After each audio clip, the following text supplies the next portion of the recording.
name is Chelsea and welcome back to my channel. For today's video, we're going to be doing the mid-year book freakout tag.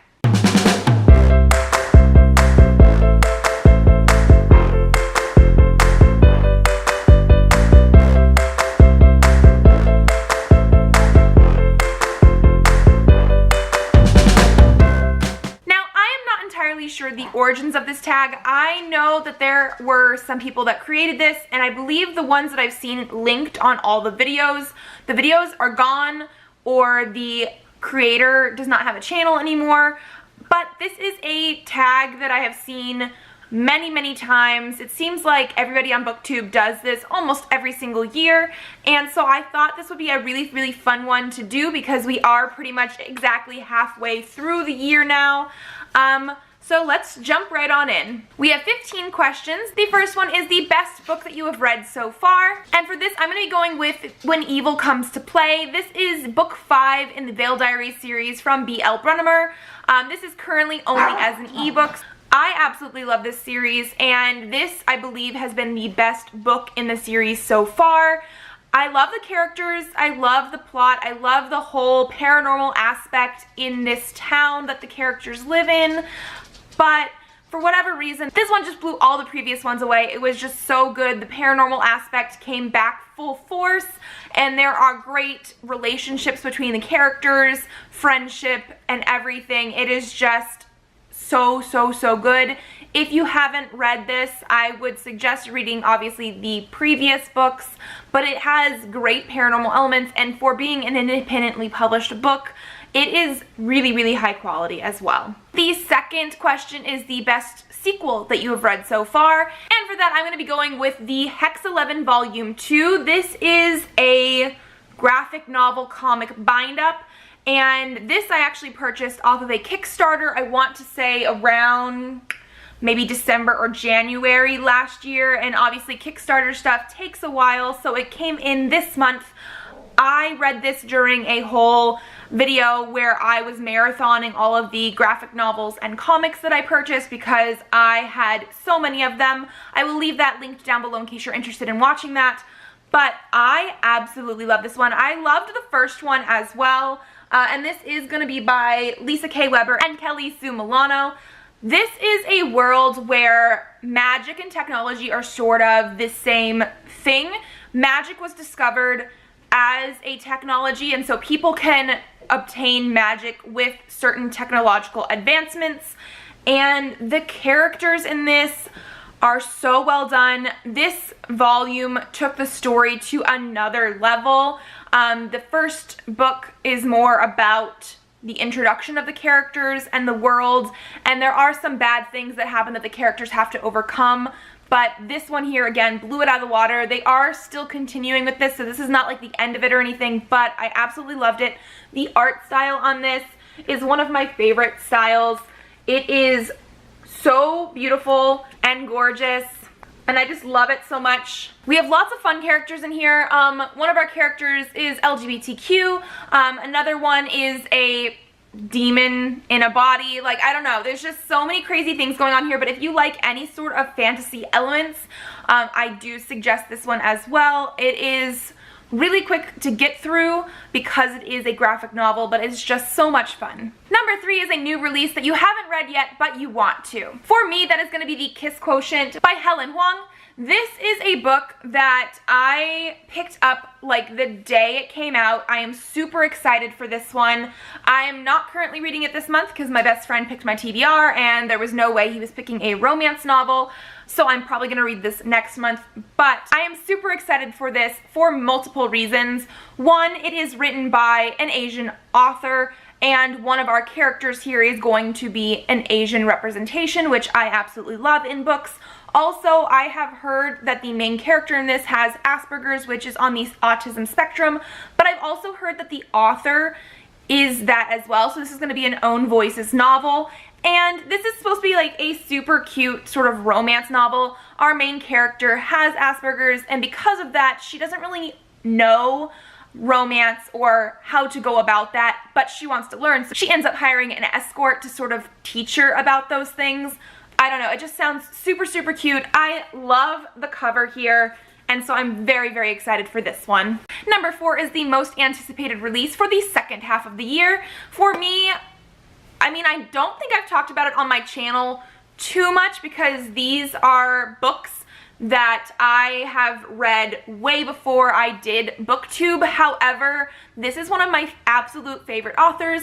I actually have 2 full shelves on my bookshelves dedicated to her work, and so my book for this one is going to be Queen of Air and Darkness. This is the 3rd and final book in the Dark Artifices trilogy. I am so excited for this one. I actually have not read the second one, Lord of Shadows, mostly because I have heard that it is devastating, and I did not want to have to wait on a cliffhanger for the 3rd one to come out. It is coming out in December. I am so excited for this. I absolutely love Cassandra Clare's work. I have been reading the Mortal Instruments and everything in the Shadowhunter world for about 10 years now, and I absolutely love it. I am so ready for this one. The next question is going to be the biggest disappointment of this year, and for me that is going to be Cersei by Madeline Miller. I actually already hauled this book, read it, and unhauled it. I'm pretty sure I gave the book, I want to say 3 stars, so it's actually not even the worst rated book on my books that I've read this year. However, it is my most disappointing one. I absolutely loved Madeline Miller's Song of Achilles. I do actually still have my copy for that one. Love this book. I do suggest this to almost everybody that I meet. I love this. But Cersei was just very, very disappointing. Madeline Miller is an author who knows what she's talking about. I just feel like Cersei maybe wasn't the correct character for this type of book.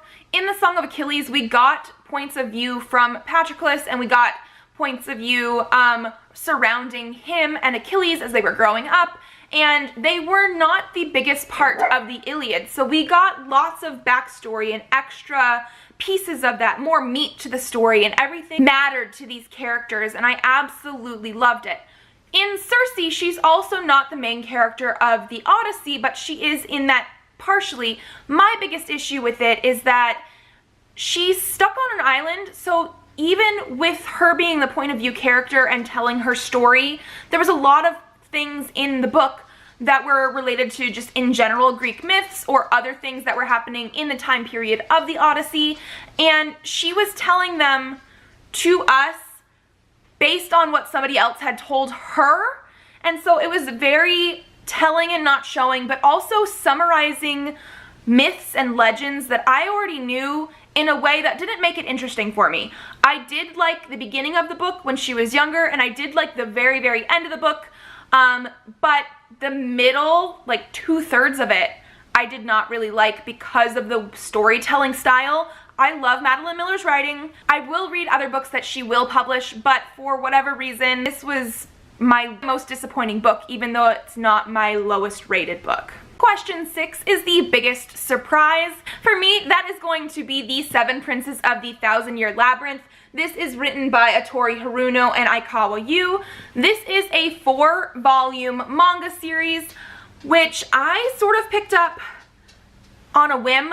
I picked up the second book off Book Outlet, I think December of last year. I picked up the first one off Book Outlet earlier this year, and there was a day that I just wanted a manga to read, and so I decided, hey, I have the first 2 volumes, I'm gonna read these, and this is not typically the exact thing I would read. This is definitely more of a mystery adventure type of manga, where I do usually prefer like shoujo manga, but oh my gosh, it blew me out of the water. The art style on this was one of the main reasons I picked it up. It is so gorgeous. But I absolutely loved like every single character in here. I was so invested in the storyline that once I finished the second volume, I had to pick up 3 and 4 immediately at my bookstore, and I devoured them within, I want to say, a day of purchasing them. This is so good, and I do like the fact that it's not a typical like shoujo manga. It's definitely different than that, so if you're not into those types, you probably would really enjoy this. This follows our main character of Ewan and some other main characters who are all trapped in a labyrinthy castle.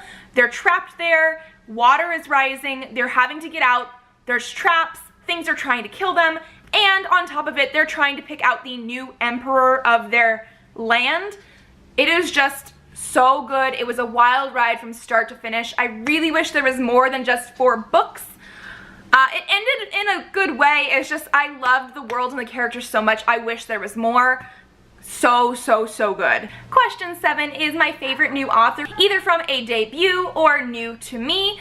I'm actually not sure if this is the debut novel for this author, but they were new to me. I'm going to be picking Owen Matthews, who wrote The Fixes. I just read this month, so I don't have a wrap-up on it up yet, but I will be doing that very, very shortly. I really liked the author's writing style on this.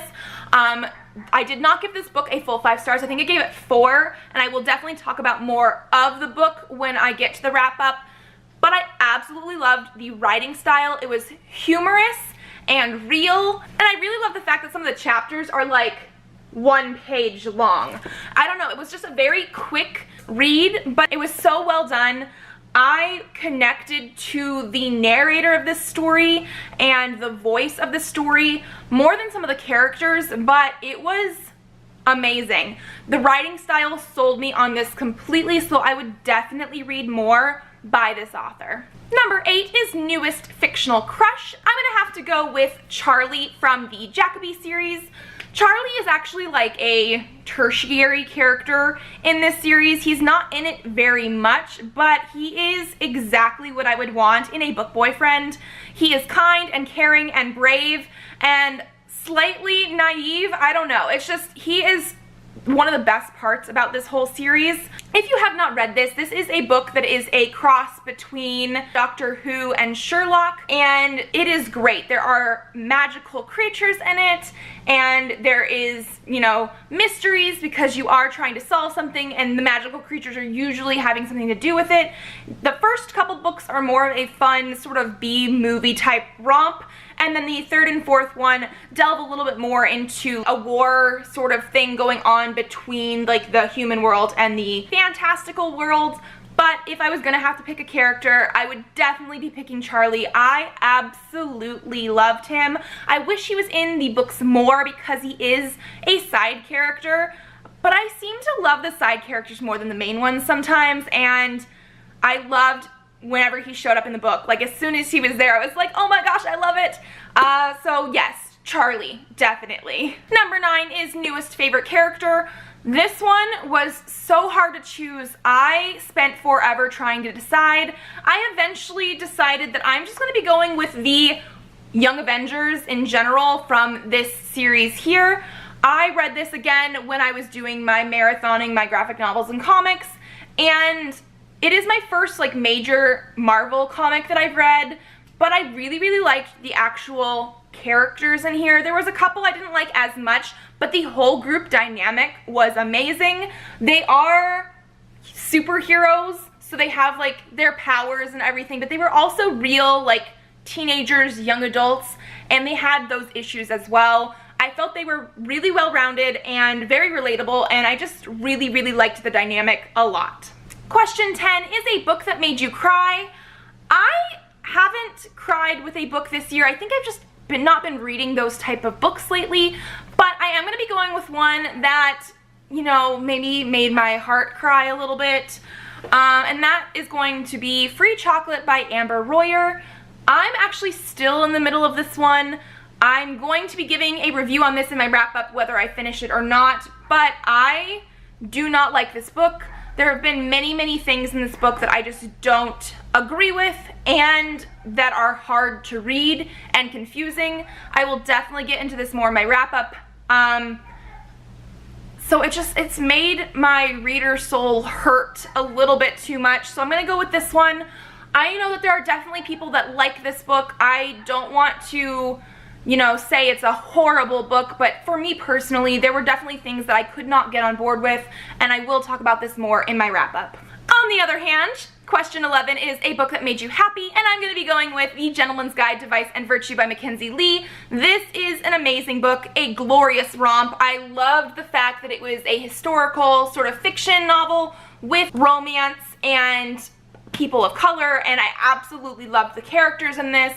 This was a book that I just like devoured, and it really did make me so happy. There were so many things that happened in this book that I was just like, yes, I'm so glad that they're finally doing this. I cannot wait for the second book of this either, The Lady's Guide to Petticoats and Piracy, because I'm so excited to see Felicity starring in her own book, but also see Monty and Percy again as like side characters. This is just a really, really fun historical story with LGBTQ characters. It was really well done. It was really good for representation, I feel like, because those aspects were not the whole thing of their personality. It was just part of it. Again, I just really, really love this one. Question 12 is my favorite book to movie adaptation for this year. I believe I've only seen like one or two, but I do have one that was amazing. I actually think I liked the movie slightly more than the actual book, even though it's been a little while since I've read the book, so that might be why, but I absolutely loved it. That's going to be Ready Player One. The book is by Ernest Cline, but the movie, I believe Steven Spielberg was the director on that, and it was amazing. Yes, they did change up some of the small details in it to make it more movie friendly, and I think they do that with a lot of adaptations, but I think it was a really fun ride. I love the soundtrack. I love the 80s aspect to it. It was so much fun. I could watch that movie over and over again. It felt like it could have just been a movie, like not even based on a book. One of my problems that I sometimes see with book to movie adaptations is that even if you read the book, there are little hints that are for the audience that read the book, which is great. But when you do it in a way that the plot point is only for the audience that read the book and the people that haven't read the book are confused because something wasn't explained correctly, that's when I don't like it as much. I almost always read the book before I go see the movie adaptation. However, I have friends that don't. For example, this book here, my husband is actually currently reading this one. I think he started it before we went to go see Ready Player One, but he was only maybe like 1 or 2 chapters in because he is a much slower reader than I am, and because we saw the movie and absolutely loved it, he is still reading it. He is almost done with it, so I'm very excited that the movie made him want to read the book, which is amazing. It can be seen as a completely separate object from the book, but it still had all the like themes and fun that I wanted, so I just absolutely loved it. Number 13 is my favorite review or booktube video that I have done. I'm gonna probably say my spring cleaning book unhaul, mostly because I was just so happy to get rid of some of the books on my shelves, and I did talk a little bit about why I was getting rid of them. Mostly, I really like to watch unhaul videos on other people's channels. Even if I like a book, I like to see why other people might not, and as long as you are very respectful to the readers when you're disliking a book, I'm fine with that. I have seen a couple people's videos on Booktube where they don't like a book and they call it trash, and if you read the book, you're trash, and they hate it and they can't see why any sane person would read it, and that I hate. But if you can say, I didn't like this book, some other people might, and if you give a reason or two, that's fine, or even if you don't have a reason, that's fine too, but as long as you're respectful and understand that other people are going to like a book that maybe you didn't, and it's not that like if you read the book and you like it and I didn't, there's nothing good about you, like that I just can't do. But I really liked being able to get rid of some books to make more room on my shelves. And then there was another video that's not actually a booktube video, but the Phoenix Comic Fest video that I did. That was my first real attempt at vlogging, and I just had a really good time that weekend. I know it's more of a pop culture thing than a book thing, but again, that was just a really, really fun one to do. Number 14 is the most beautiful book that you have purchased or received this year, and for me, that is going to be The Surface Breaks by Louise O'Neill. This is a gorgeous book. It is supposed to be a Little Mermaid retelling, and ever since I read To Kill a Kingdom by Alexandra Christo, I needed more Little Mermaid type retelling books, so I had to purchase this one. This is a super cute, like, short book. I purchased it off Book Depository, so I didn't even realize how short it was until it got here, but this cover is gorgeous. The back is gorgeous, and it has a surprise under the dust jacket. We have a beautiful blue and silver scaled type of book. I love this so much. I have not read it yet. I'm hoping to read it next month, but it's the most beautiful book that I have purchased this year. And then finally, the last question is, what book or books do you need to read by the end of the year? And for that, I'm going to be going with the box set for To All the Boys I've Loved Before by Jenny Han. I have been meaning to read this for, it feels like such a long time now, like ever since the first book came out. I've had it on my radar. I love the fact that it has an Asian author and an Asian protagonist. It is supposed to be a really, really cute, like, romance story, and I've been meaning to read this for so long. But the trailer is out for the movie on Netflix, and that also just looks super adorable. I want to read it before I watch it, so I need to get on that, like, as soon as possible. I think the movie comes out in August. But I really, really need to read these. And so that was all of the questions. If you guys like this video, give it a thumbs up to let me know. Leave me a comment down below letting me know what you guys still need to read this year. I know we're halfway through, but I didn't quite realize how many books I still want to read before this year is up. Subscribe to this channel if you would like to see more videos. I do have videos up every Monday and Thursday, so I will see you then. Bye!